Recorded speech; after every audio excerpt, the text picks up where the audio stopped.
This session is a laser-focused, intensive review of the core principles of skin, flaps, and healing. Right. Our mission is to rapidly distill the most essential, foundational knowledge, the facts, classifications, and connections you need to master this material for your board certification review. Exactly. We are launching immediately into the content, starting at the cellular level. We are. We're moving quickly, but we're going deep on the details that really matter. Think of this process as establishing the necessary anatomical and physiological baseline before we can even discuss reconstruction. Good way to put it. Let's begin with the absolute origin of our largest organ. Let's do it. Embryology. Yeah. Foundational. The skin is a composite structure. So where exactly does it differentiate from, and what's the timeline for that initial formation? So the skin draws from both the ectoderm and the mesoderm. The epidermis, of course, is ectodermal, Right. while the dermis is mesodermal. And this process of differentiation begins remarkably early, around the 4th week of embryonic development. The 4th week. And the fact that it's a dual origin organ is why some of these skin appendages show a contribution from both layers. That dual origin is absolutely key for understanding where pathology might arise later. So when we look at structures derived from the skin, we have some that rely on both ectoderm and mesoderm, and others that are purely an epidermal product. Mm-hmm. Can you quickly list, say, 3 structures that derive from both layers and 2 that are derived solely from the epidermis? Sure. Structures derived from both the epidermis and the dermis would include hair follicles, sebaceous glands, and teeth. Teeth. Interesting. Yes, the enamel comes from the ectoderm, while the pulp and dentin are mesodermal derivatives. And then the structures derived exclusively from the epidermis are the fingernails and the toenails. That's a crucial distinction for the boards. Now, the 5 epidermal appendages, hair follicles, sebaceous glands, sweat glands, apocrine glands, and mammary glands, they're often categorized together. They are. Why do we use the definition epidermal appendage, given that they're buried so deep in the dermis? It's because they all share a characteristic developmental pathway. They all originate as these specific ingrowths or buds of the epidermis that push down and sink into the underlying dermis. So it's an origin story. It's all about the origin. It's a classic example of epithelial-mesenchymal interaction that dictates the final form, but the initiating tissue is the epidermis. Perfect. That sets the baseline. Let's move to the macro perspective. Skin functions. Okay. For a system that covers our entire body and acts as our interface with the environment, we've got to recall the 7 primary functions. We can probably group them logically by protection and homeostasis. Let's run through them. We have 4 primary protective roles. First, just basic physical protection against trauma. Sure. Second, crucial UV protection provided by melanin. Third is microbiological protection acting as a physical barrier against invaders. And fourth, the barrier function that prevents fluid loss, which becomes critically important in, burn surgery. And then on the homeostatic and sensory side, we have 3 more functions. Thermoregulation, the sensation of touch, pressure, and temperature, and finally, immunological surveillance, which is carried out primarily by cells residing within the layers. That sets the stage for structure. Let's dive into the anatomy of the epidermis itself. We need to list the 5 layers, from deep to superficial, focusing on their unique, high-yield characteristics. Okay. Start with the deepest base, the layer responsible for regeneration. We start deep with the stratum germinativum, or, the basal layer. This is the only actively proliferating layer of the entire skin. The only one. The only one. Its cells are linked to the underlying basal lamina via specialized connections called hemidzomosomes. And clinically, this is where basal cell carcinoma arises, which really underlines its proliferative nature. It's also home to the melanocytes. Moving upward, we hit the prickle cell layer, where the cells start building their fibrous skeleton. That's the stratum spinosum. Here you have large keratinocytes that are intensely synthesizing cytokeratin. These intermediate filaments accumulate as tonofibrils, which then converge into numerous desmosomes. Then those are the prickles. Exactly. Those strong desmosomal connections, the intercellular bridges, are what historically give this layer that prickle cell appearance under the microscope. It's a layer focused on structure and adhesion. The 3rd layer then marks a major biochemical shift. This is where protein synthesis really peaks and the cells transition toward their final non-viable state. That is the stratum granulosum. It's Yeah. the predominant site of protein synthesis. The mature keratinocytes here contain these dense keratohyalin granules, and the final step in producing hard keratins happens when the cytokeratin tonofibrils chemically combine with those keratohyalin granules. Okay, and the fourth layer is the one that's missing in most of the body, It's right? stratum lucidum. Yes. It is crucial to remember that this clear, thin layer is only present in the thick, glabrous skin, specifically on the palms of the hands and the soles of the feet. Its absence in thin skin is a classic histological differentiator. And finally, the functional cap, the ultimate protective layer, the stratum corneum. The stratum corneum. This is composed of multiple layers of non-viable keratinized cells that have lost their nuclei and cytoplasm. Its purpose is purely mechanical and physiological barrier function. So it protects against trauma. It protects against trauma, provides insulation, and critically prevents water and fluid loss, a functional barrier that we spend a lot of time trying to reconstruct in plastic surgery. No question. Now that we've outlined the layers, let's look at the inhabitants. Beyond the predominant keratinocyte, we have three other critical specialized cell types within the epidermis. The four primary cell types are keratinocytes, which are the structural majority. Then you have Langerhans cells. The antigen-presenting cells. Yes, dendritic antigen-presenting cells essential for initiating cutaneous immune responses. Then Merkel cells, which function as mechanoreceptors and, importantly, are of neural crest origin. And finally, melanocytes, also neural crest derivatives, usually found anchored in the basal layer. Let's focus on that melanocyte-keratinocyte relationship for a second, because the mechanism by which we're protected from UV damage is just essential. It's an incredible system. Melanocytes produce melanin pigment, and they package it within specialized vesicles called melanosomes. Right. These melanosomes are then transferred along the melanocyte's dendrites to all the surrounding keratinocytes. Once inside the keratinocyte, they don't just float around, they migrate strategically to form a cap over the nucleus. A protective cap. A literal shield. This melanin cap acts as a highly effective shield, absorbing or scattering UV radiation and protecting the vulnerable DNA within the nucleus from damage that could lead to malignancy. It's an incredible example of cellular cooperation. That is a fantastic point of visualization. Shifting deeper now, let's cover the dermis. We established the epidermis is ectodermal. What is the derivation of the dermis, and how much of the skin's total thickness does it represent? The dermis is derived entirely from the mesoderm, and it accounts for approximately 95% of the skin's total thickness. 95%. That thickness explains its major role in providing mechanical strength and support. We divide the dermis into two layers, capillary and reticular. We need to clearly differentiate the histological characteristics of each. So the papillary dermis is the superficial layer lying immediately adjacent to the epidermis. Histologically, it contains more cellular components, more fibroblasts, mast cells, immune cells, and the collagen fibers here are finer. And the reticular. The reticular dermis is the deeper, much thicker layer. It contains fewer cells, but much coarser, denser bundles of collagen fibers, which provides the majority of the skin's overall tensile strength. And speaking of that strength, the ratio of collagen types is a crucial number. What is the normal ratio of type 1 to type 3 collagen in healthy, mature dermis? The normal ratio of type I to type 3 collagen in the dermis is 5:1. 5:1. And this fact is critical because type I is the strong, mature collagen. When we get to wound healing, we'll see this ratio drop dramatically as weak type 3 is rushed in. So knowing that 5.1 Bleckline is essential for measuring maturation. Absolutely. Finally, what constitutes the ground substance, the material that gives the dermis its turgor and resilience? The ground substance is composed primarily of hydrated glycosaminoglycans, or GAGs. Key GAGs secreted by the fibroblasts include hyaluronic acid, dermatan sulfate, and chondroitin sulfate. And they love water. They are highly hydrophilic, meaning they absorb and bind water. This hydration is what gives the dermis its characteristic turgor and allows for the diffusion of nutrients to the avascular epidermis above. Okay. Moving rapidly into gland classification, we need to be able to immediately differentiate between acrine and apocrine glands based on location, function, and secretion quality. Right. Eccrine glands are the most numerous. They secrete an odorless hypotonic fluid that is essentially salt water. And they're everywhere. Almost universal distribution, but highly concentrated in the palm, sole, and axilla. Their primary role is thermoregulation through evaporative cooling. And apocrine. Apocrine glands are restricted primarily to specialized areas, the axilla, groin, and perineum.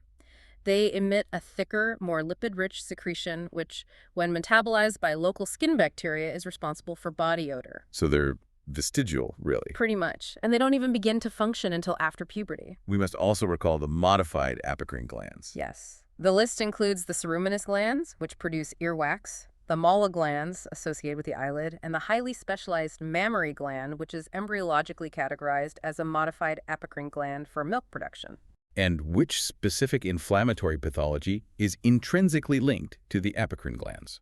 Hidradenitis suppurativa. It's specifically a chronic inflammatory disease of the hair follicle and the associated apocrine glands, particularly common in the axilla and groin. Good. Now let's define the 3 types of secretion based on the method by which the product is released from the cell. Okay, 3 types. First is eccrine or merocrine. This is secretion via exocytosis, meaning the cell produces the substance in vesicles and releases it when the vesicles fuse with the cell membrane without loss of any cytoplasm. The common form of sweat. Exactly. Second is apocrine. This involves membrane budding, where a portion of the apical cytoplasm bound by the cell membrane actually pinches off to be released along with the product. And third, Holocrine. This is the most destructive form. The entire secretory product is produced within the cell, and the secretion is only released when the cell itself completely ruptures and disintegrates. which is how sebaceous glands work. Precisely. That's the method used by the sebaceous glands to produce sebum. Let's run through a quick fire round of histological terms, as these definitions are critical. Define acanthosis. Acanthosis is simply epidermal hyperplasia, an increase in the thickness of the epidermis. Papillomatosis. That refers to the increased depth and undulation of the corrugations at the dermoepidermal junction. Hyperkeratosis. Hyperkeratosis is the increased thickness of the stratum corneum, the outermost keratin layer. Define perikeratosis. This is an important sign of abnormal maturation.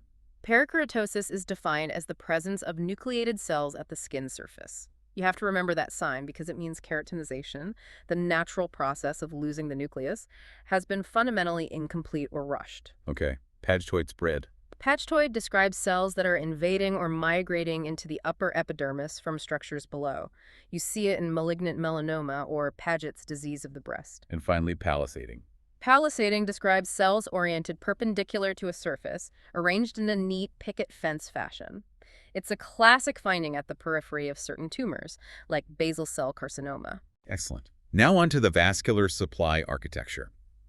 The epidermis, being a vascular, relies entirely on diffusion. The named deep vessels feed into the system through 2 major architectural types of interconnecting vessels. What are they, and what regions do they supply? We talk about 2 major vascular plumbing systems that really dictate flap design. First, the fasciocutaneous or septocutaneous vessels. These reach the skin directly by traversing the fascial septa between muscle groups. And those are for the limbs. They are the main arterial supply to the skin of the limbs. Second, we have the musculocutaneous vessels. These reach the skin indirectly, traveling first via muscular branches from the deep system, and then perforating up through the muscle belly to reach the overlying skin. Main supply to the torso. Exactly. They're the main arterial supply to the skin of the torso. Flap choice fundamentally depends on knowing which system dominates the area. How do those vessels then supply the skin via the 6 vascular plexuses? Yeah. Can you list them from deep to superficial, but really focus on the 2 most crucial plexuses for us? Right. The 6 plexuses transition from the deep plane upward, subfascial, prefascial, subcutaneous, but the 2 critical ones are the subdermal plexus and the dermal plexus. Okay, the subdermal. The subdermal plexus is the main plexus supplying the entire skin. Clinically, when we elevate a skin graft or make a superficial incision, the bleeding you see in the dermis is coming from this plexus. Yeah, the dermal plexus. The dermal plexus is more superficial, mainly composed of arterioles. This plexus plays an absolutely central, non-nutritive role in thermoregulation. Okay, and the most superficial is the subepidermal. Correct, which is primarily nutritive for the basal layer. That brings us directly to the microcirculation and control. What specialized structure regulates flow into the capillary network, and what exactly defines it? That regulator is the precapillary sphincter.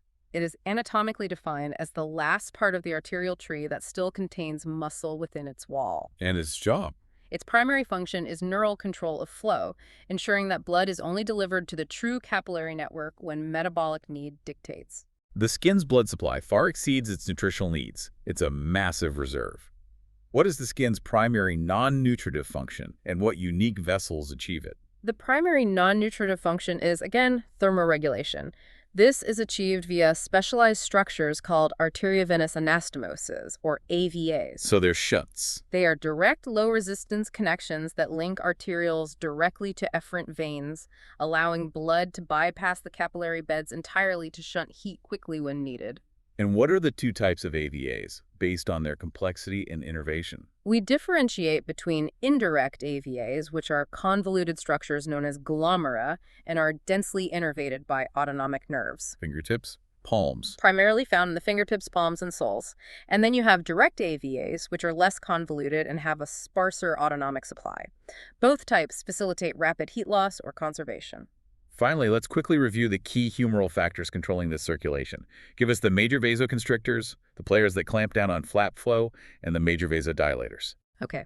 Key vasoconstrictors include the catecholamines epinephrine and norepinephrine, as well as serotonin, thromboxane A2, and prostaglandin F2. These are all upregulated by stress and surgery. And the vasodilators? Key vasodilators include histamine, bradykinin, prostaglandin E1, and, importantly, the metabolic byproducts of low oxygen, high carbon dioxide, and tissue acidosis. Right. But the influence of sympathetic innervation on the arterioles, the AVAs, and the precapillary sphincters is paramount, controlling both nutritive and non-nutritive flow. Everything we've discussed so far leads directly into reconstructive principles. Let's move to the concept that underpins most modern flap surgery: angiosomes. Define an angiosome and acknowledge the key historical contributors. An angiosome is a functional concept. It's defined as a three-dimensional composite block of tissue, skin, fat, fascia, muscle, bone that is reliably supplied by a single named artery. And the history. This concept was first described by Manshot way back in 1889, expanded microscopically by Salmon in the 1930s, and then was truly brought into the clinical reconstructive era in the 1980s by Taylor and Palmer. Right, they mapped the whole body. They did, allowing for predictable free flap harvesting. That mapping is essential. Now let's look at the territories and choke vessels. We have three distinct definitions of territory based on flow that dictate how much tissue we can actually harvest. Right. First, you have the anatomical territory. This is the baseline. It's the area into which a named vessel ramifies before it starts making robust connections with adjacent named vessels. And dynamic. Dynamic territory represents the real-time functional area of supply. We traditionally measure this by seeing how far fluorescein staining extends after infusion. It shows the flow we can immediately rely on. And finally, potential territory. This is the much larger area that can be reliably included in a flap if we use a preparatory procedure, like delay, to condition the tissue. So if the anatomical territory is A and the dynamic is A plus a bit, the potential territory could be A, B, and C combined. What are the vessels that link these adjacent anatomical territories? Those are the choke vessels. They're the connecting bridges that lie between two adjacent anatomical territories. They're characterized by a higher resting tone and smaller caliber, but they have the ability to dilate and open up significantly, recruiting adjacent territories to the flap, especially after a delay procedure. Let's use the classic clinical example to solidify this. Yeah. Tram flap zonation. This is crucial knowledge. We need to detail the vascular supply of the four zones based on the DIEA and the SCIA territories. This is a perfect illustration. So zone 1 is the gold standard. It is the anatomical territory of the ipsilateral DIEA. It gets its blood directly and reliably via the robust musculocutaneous perforators from the dominant pedicle. It's the zone with the least risk of necrosis. Okay, now zones 2 and 3 are where the real-world complexity and the historical controversy lies. What are the vascular realities of these zones relative to the DIEA pedicle we're relying on? Well, the zone 2 and 3 designations are debated. Harttramp's original clinical zonation differs a bit from Holmes' anatomical study, but the critical point for both is their connection. The skin situated laterally on the ipsilateral side is generally the anatomical territory of the SCIA. So to get there from the DIEA, To reach this area from the DIEA, the blood has to pass through one set of choke vessels. Meanwhile, the skin on the contralateral side is often within the dynamic territory of the ipsilateral DIEA because of strong fascial connections. So zone 2 and 3 are generally reliable. Generally, yes. They can be reliably perfused based on crossing a single set of Church vessels, making them usable segments. And finally, the furthest, least reliable zone, zone 4. Why does it have the highest rate of necrosis when transferred on the single DIEA pedicle? Because zone 4 lies furthest from the pedicle and is, anatomically, the territory of the contralateral SCIA. To perfuse this tissue from the ipsilateral DIEA, the blood has to traverse two sets of choke vessels. Two sets. One to cross the midline and another to reach the SCIA territory. The resistance posed by this double choke vessel crossover is just too great. It results in inadequate blood flow, poor oxygenation, and high rates of necrosis. This is why zone 4 is often discarded.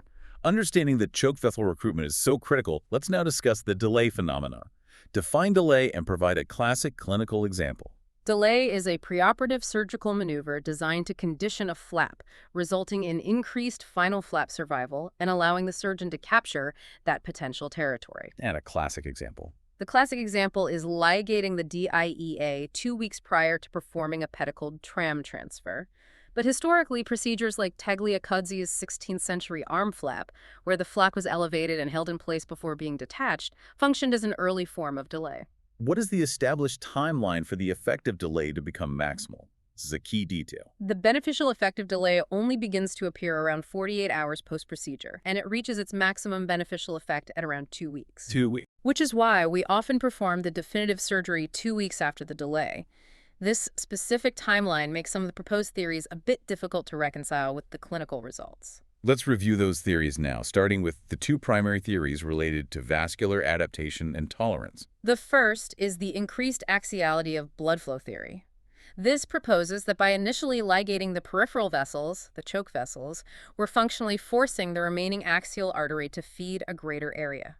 This prompts the surviving choke vessels closest to the pedicle to dilate and structurally mature. So a stronger axial flow pattern. Exactly. The second is the tolerance to ischemia theory.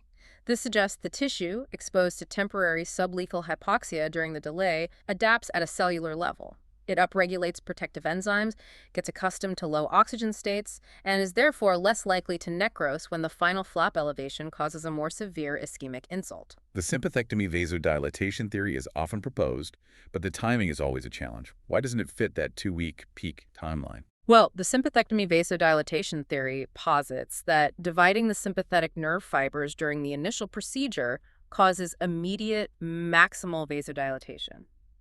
This should improve blood supply instantly. But it doesn't. But the survival benefit doesn't peak for 2 weeks. This time lag strongly suggests that immediate vasodilatation alone cannot be the complete explanation. So if immediate sympathectomy doesn't explain the peak at 2 weeks, what theory offers a more satisfying physiological explanation that accounts for the timeline? That leads us to the hyperadrenergic state theory, which focuses on humoral control. We know that any major surgical procedure causes a significant spike in circulating vasoconstrictors like norepinephrine. Right. The theory suggests that the initial surgery uses up the local supply of these agents. By waiting 2 weeks, we allow the systemic vasoconstrictor levels to normalize. So when the patient undergoes the second, definitive transfer, the vasoconstrictor surge is less dramatic than it would have been. Minimizing spasm and necrosis. Precisely. And the unifying theory from Pearl in 1981 really just incorporates the key elements of all these ideas, the vascular dilation, the cellular tolerance, and the humoral normalization, to provide the most comprehensive rationale for the delay phenomenon. Let's shift now to the tools of reconstruction. Flap classification systems. We need a systematic way to categorize the tissue we move. Let's start with the general classification, the 5 Cs. The 5 Cs are a framework for describing any flap based on its most salient features: circulation, composition, contiguity, contour, and conditioning, or delay. And circulation is king. Circulation is arguably the most important, defining the ultimate reliability. So let's focus on circulation first, random versus axial. Define a random flap and recall the critical maximum length-breadth ratios we need to know. A random flap relies solely on the unnamed non-directional blood supply from the subdermal plexus for its survival. Because of this, its dimensions are strictly limited. So the ratio depends on vascularity. It's inversely proportional to the vascularity of the region. In the poorly perfused lower extremity, the max ratio is often limited to 1:1. But in highly vascular regions, like the face or scalp, you can safely extend that up to 6:1. Contrast that with a direct axial flap. A direct axial flap incorporates a named artery running directly in the subcutaneous tissue along the axis of the flap. They're infinitely more reliable and can be designed to be much longer because they aren't dependent on that tenuous subdermal plexus. And classic examples. The groin flap, based on the SCIA, and the delta pectoral flap, based on internal mammary perforators. Moving to a more specific system, fasciocutaneous flaps from Cormack and Lamberty. This system dominates our work in the limbs. Review the 4 types for us. Okay, the fasciocutaneous system is prevalent in the limbs. Type A relies on multiple non-named fasciocutaneous vessels entering the base. Pontin's superflaps of the lower leg are the classic examples. Type B. Type B is based on a single fasciocutaneous vessel running along the axis of the flap. Think of the scapular or periscapular flap. Type C is supplied by multiple small perforating vessels from a deep artery that runs in a fascial septum between muscles. The vessels don't pass through the muscle belly. Key examples are the radial forearm flap and the lateral arm flap. And the last one, formerly Type D. Right. Type C with bone or osteofasciocutaneous. It's a Type C flap harvested along with its associated underlying bone segment, like the RFF, with a segment of the radius. Now for the system that dictates our approach to the torso in many major free flaps. Musculocutaneous classification from Mathis and Nahai, we have to differentiate the 5 types based on their pedicle anatomy. This classification is non-negotiable. So type I has a single pedicle.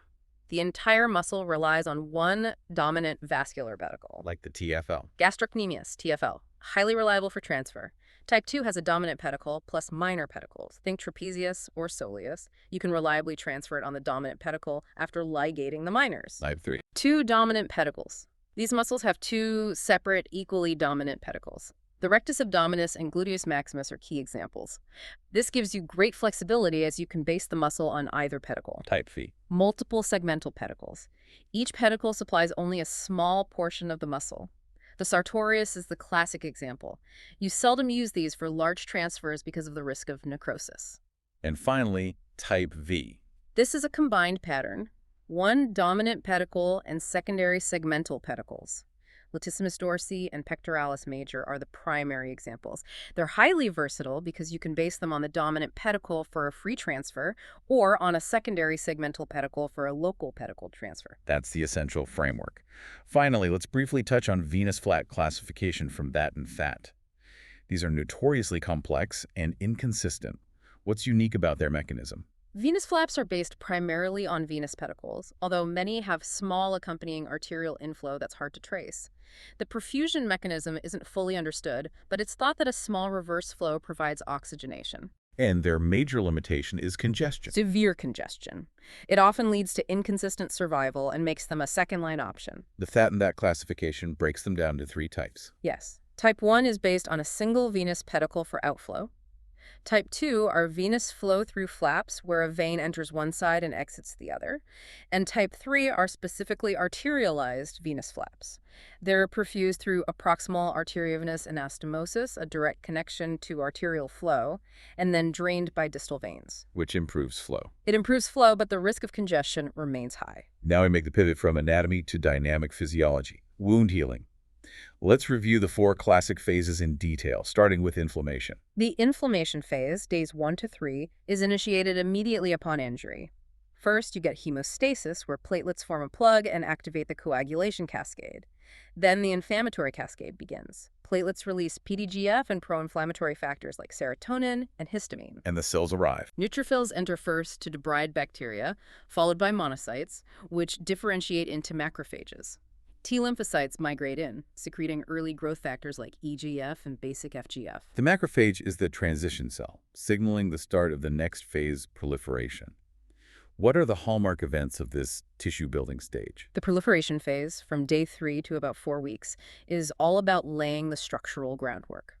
Macrophages release potent chemoattractants, crucially PDGF and TGF. The master signals. They are. These recruit fibroblasts to the wound. The fibroblasts first secrete gags to create the ground substance.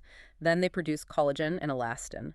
Importantly, the initial collagen is predominantly type 3, which gives fast, early strength. We get contraction and new vessels. Concurrently, fibroblasts differentiate into myofibroblasts, responsible for wound contraction, and angiogenesis, new blood vessel formation, occurs rapidly, attracted by local hypoxia. And the final, longest phase, remodeling. This is where tensile strength truly develops. The remodeling phase can last for years. It's characterized by collagen homeostasis. There's no net increase in collagen, but the material is restructured. Type 3 collagen is systematically replaced by the much stronger type 1. And strength increases. Dramatically. It reaches about 50% of normal strength by 3 months and eventually plateaus at a maximum of about 80% of normal. The vascular density is also reduced via apoptosis, which is why you go from a red, raised wound to a pale, mature scar. Let's focus on the cellular directors. Highlight the key roles of the macrophage and the myofibroblast. The macrophage is rightly considered the essential regulatory cell. Its dual role is critical. First, it physically debrides necrotic tissue and phagocytoses microorganisms. As a cleanup group. Exactly. And second, and more importantly, it coordinates the entire proliferative phase by releasing a potent cocktail of growth factors, PDGF, FGF, TNFs, and TGF. If you deplete a wound of macrophages, healing is severely impaired. And the self-contraction. The myofibroblast. The myofibroblast is the specialized fibroblast that contains cytoplasmic filaments of ice-smooth muscle actin. These fibers exert a powerful contractile force, pulling the wound edges together. And their pathological activity is linked to things like Dupuytren's. Exactly. Conditions like Dupuytren's disease, where they cause progressive contracture of the palmar fascia. We must recall the chemical requirements for collagen synthesis. What is the critical dietary cofactor required? Collagen formation requires vitamin C or ascorbic acid as a cofactor. It's essential for the enzymes responsible for the hydroxylation of lysine and proline. No hydroxylation, no stable collagen. Without it, collagen molecules can't properly cross-link to form stable helices, leading to weak tissue classically seen in scurvy. And we should note that drugs like colchicine, penicillamine, and steroids are also inhibitors. Now, rapid review of the most common collagen types and their location. Okay. Type I is the predominant type, 90% of total body collagen, found in mature skin, bone, tendon, providing high tensile strength. Type 3 is found predominantly in healing tissue and notably in fetal wounds. It provides elastic strength and early structure. And type 4. Type 4 is the main constituent of basement membranes, providing structural scaffolding for epithelial and endothelial cells. Let's move to abnormal scars. Hypertrophic versus keloid. These are frequently confused, so what are the two most crucial differentiating characteristics, and what does the histology show? The two critical clinical differentiators are the relationship to the margins and the potential for regression. A hypertrophic scar is always limited strictly to the original wound margins. It stays in its lane. Stays in its lane and typically shows signs of spontaneous regression within a year or two. Microscopically, they exhibit relatively well-organized type 3 collagen bundles, often with noticeable myofibroblast activity. And the more aggressive, persistent forms. Keloid scars definitively extend beyond the original wound margins, invading normal adjacent skin. They persist indefinitely, do not spontaneously regress, and recurrence after surgical excision is highly common. And the histology. Histologically, they show a key difference. Poorly organized, haphazardly arranged, thick, hyalinized type I and type 3 collagen bundles with few, often sparse myofibroblasts. The ultimate goal in wound management is to mimic fetal wound healing. What is the defining characteristic of this process? The defining characteristic is true regeneration rather than scarring, which occurs successfully up to about 6 months gestation. And the differences from adult healing are stark. Dramatically reduced inflammatory response, reduced angiogenesis, significantly more rapid epithelialization, virtually no myofibroblasts and no contraction, and a much higher ratio of type 3 collagen to type 1. Also more water and hyaluronic acid in the matrix. This regenerative outcome seems to pivot on a subtle molecular difference. What is the key growth factor difference we see in fetal wounds? The difference lies in the isoforms of transforming growth factor. Fetal wounds exhibit significantly higher levels of TGF-3. And that one is anti-scarring. This isoform is thought to antagonize the profibrotic, pro-scarring isoforms, TGF-1 and TGF-2, which are highly upregulated in adult hypertrophic and keloid scars. Manipulating this molecular switch is one of the most active current therapeutic targets. Let's transition to skin grafts, a cornerstone of reconstruction. We must differentiate clearly between primary contraction and secondary contracture. Okay. Primary contraction is the immediate elastic recoil you see when the skin graft is harvested. This is entirely due to the elastin fibers within the dermal component. So the rule is, The thicker the graft, meaning more dermis and more elastin, the greater the primary contraction. and the subsequent shrinkage that occurs over weeks and months. That's secondary contracture. It occurs after the graft is healed, and it's a result of mechanical tension exerted by myofibroblast activity in the recipient bed. And the inverse rule applies here. The thinner the graft, the greater the degree of secondary contracture. Which is why we use full-thickness grafts on the hands and face. Exactly, in high-risk functional areas. Let's detail the physiological process of graft integration. The phases of graft take. There are 4 phases. First, adherence. This is immediate. Fibrin bonds form, gluing the graft to the bed. What? Serum imbibition. For the first 2 to 4 days, the graft swells as it absorbs nutrient-rich plasma from the bed. This is its initial lifeline. And then revascularization. Revascularization begins around day 4. Capillary buds from the recipient bed penetrate the graft's fibrin matrix, establishing a viable vascular network, and finally, remodeling the long-term phase where the architecture returns to normal. Describe the 3 potential mechanisms by which revascularization occurs in that third phase. Use a visual analogy if you can. Okay, we talk about 3 mechanisms, which probably all occur at once. First, inosculation. Think of this as finding a pre-existing tunnel. It's the direct connection between existing collapsed vessels in the graft and new vessels from the bed. Vesicle. Revascularization. This is like paving an old road. It's new vessel ingrowth that tracks and utilizes the old collapsed vascular channels of the graft as a scaffold. And the third. Neovascularization. This is building a brand new highway. It is the ingrowth of new vessel channels that establish completely new pathways within the graft, not following the previous architecture. Let's quickly touch on systemic factors affecting healing. We need the major acquired inhibitors, the 4 categories that consistently impair the process. Okay. First, nutritional deficiencies. Vitamin C for collagen, vitamin A for epithelialization, zinc as a cofactor, and hypoalbuminemia. Number 2. Pharmacological agents. Steroids, cytotoxics, NSAIDs, and anti-TNF drugs. 3. Smoking. This is a multi-level inhibitor. Nicotine causes vasoconstriction, carbon monoxide decreases oxygen capacity, and hydrogen cyanide poisons oxidative metabolism. And 4. Infection. The threshold for general wound inhibition is typically accepted as greater than 10 to the 5 organisms per gram of tissue. Focusing on reasons for graft failure. What is the single most common cause of graft failure, and what 3 steps do we take to mitigate it? The most common cause is the formation of a hematoma or seroma beneath the graft. Fluid lifts the graft off the bed, disrupting those vital initial phases. And mitigation. Meticulous hemostasis of the bed, using a meshed graft to allow fluid drainage, and applying a firm, conforming dressing or bolster to ensure constant contact. What specific infection is uniquely dangerous to a graft, and why does it cause failure even at low bacterial counts? Group A is hemolytic streptococcus.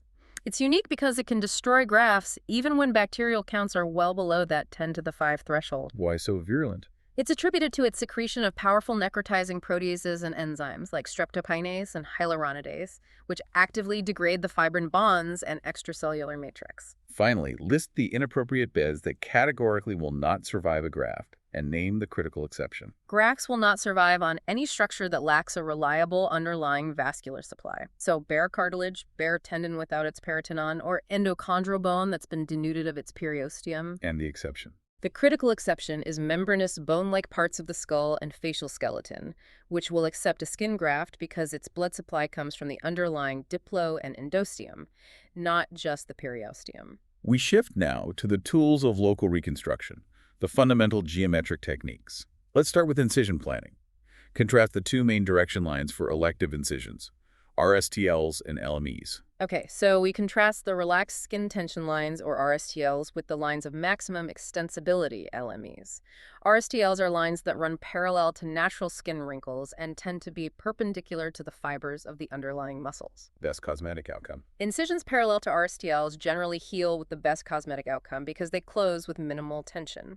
LMEs lie perpendicular to the RSTLs and are parallel to the underlying muscle fibers. These are the lines along which the skin can be stretched most effectively. What simple method can be used pre-incision to quickly judge the ideal orientation for aesthetic closure? The pinch test. If you pinch the skin on either side of the planned incision, The skin should ideally gather and fold transversely, parallel to the line. If it gathers into a sigmoid-shaped fold, the incision is orientated incorrectly. Let's detail Z-plasty fundamentals. What are the three primary uses of a Z-plasty?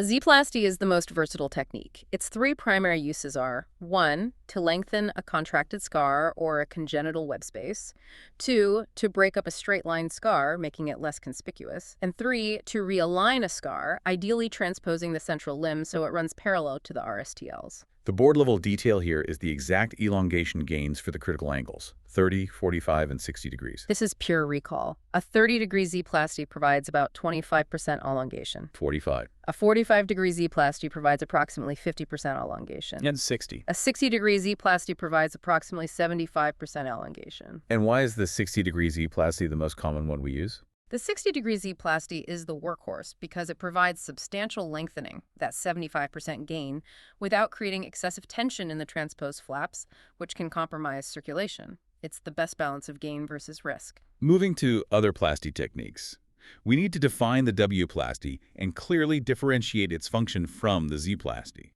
The W-plasty involves excising a scar and closing the defect by creating interdigitating triangular flaps. Its specific purpose is to break the linear scar line and improve aesthetics. It doesn't lengthen. Crucially, unlike the Z-plasty, the W-plasty does not lengthen tissue. Describe the four-flap plasty configuration, detailing how the flaps end up positioned. The four-flap plasty is essentially two interdependent Z-plasties merged together. The key is the transposition pattern. The four flaps, originally labeled in sequence ABCD, end up transposed into the order CADB. And the complex five-flap plasty, sometimes called the jumping man flap? The five-flap plasty is used for severe contractures, classically in the first web space of the hand. It consists of two opposing Z-plasties combined with a VY advancement centrally. It starts with 5 flaps, A, B, C, D, E, and after transposition and advancement, the final configuration is based. Now for advancement and pivot flaps. Simple advancement flaps rely only on elasticity. How are they modified to increase their reach? They are modified to increase advancement and decrease tension at the base through accessory maneuvers. These include excising Burroughs triangles at the base corners to release dog ears, making a counter-incision at the base to allow more forward slide, Or Z-plasty. or performing a small Z-plasty at the base to relieve tension in the direction of movement. Detail the keystone flap. What is its geometrical origin and what is its specific safety feature? The keystone flap is a trapezoidal-shaped flap. Geometrically, it's essentially two VY flaps positioned end to side. And its safety feature. Its critical safety feature is that it is specifically designed to straddle and incorporate longitudinal structures, like superficial nerves or veins within its confines, preserving them while still allowing rotation and advancement. Finally, we need to clearly distinguish between transposition and interpolation flaps. What is the key distinction based on the intervening tissue? Transposition flaps are moved into an adjacent defect, pivoting around a pedicle. The crucial point is that their secondary donor site must be closed by some other means, often a skin graft. And interpolation. Interpolation flaps are raised from a local but non-adjacent skin territory, and the vascular pedicle is passed either over or under an intervening bridge of normal skin to reach the defect. The classic example is the forehead flap for nasal reconstruction. And bilobed flap. How did Zitelli refine Esser's original design to improve aesthetic outcomes? The bilobed flap consists of two small transposition flaps. Esser's original design used 90-degree angles between the flaps, which often resulted in large, unsightly dog ears. Zitelli modified this by reducing the transposition angle for each flap, moving them closer to 45 degrees each, which reduced tension. It successfully resulted in the reduction of tension and eliminated the formation of significant dog ears, vastly improving the aesthetic result. That was an extremely intense, comprehensive review covering foundational anatomical principles, the complex world of vascular mapping, and the cellular mechanisms we manipulate every day. It was. Mastering these high-level definitions, from the neural crest origin of the Merkel cell to the 5 Mathis and Nahi classifications, is crucial for clinical safety and, of course, for confident exam performance. Absolutely. The level of detail required, especially in differentiating conditions like the tram zonation or the timing of the delay phenomenon, is what separates basic knowledge from a reliable working framework. Right. You're not just memorizing, you're understanding the physiological limitations of the tissue. As we wrap up this deep dive, let's solidify that concept we touched upon regarding fetal wound healing. We noted that regeneration without scarring in the fetus is strongly linked to a suppressed inflammatory response and, specifically, a favorable ratio of TGF isoforms with a higher presence of the anti-scarring TGF beta 3 dollars. So the final thought for you to carry forward, and one that drives much of modern research, is this. If we know that the adult wound environment is programmed to heal through fibrosis and scarring, and we know that the fetal environment uses this precise molecular switch, the balance of TGF-beta isoforms, to achieve regeneration, the core challenge remains. How can surgeons transition the adult patient's cellular environment from its fibrotic state to a regenerative state? What is the practical clinical next step in safely manipulating that delicate ratio of beta 1 dollars and beta 2 dollars and beta 3 dollars isoforms to achieve reliable scarless healing in the operating room? That is the question. That question defines the future of soft tissue surgery. Food for thought until your next study session. Study hard. That's it for this focused deep dive. We hope this intense review helps you lock down these critical principles.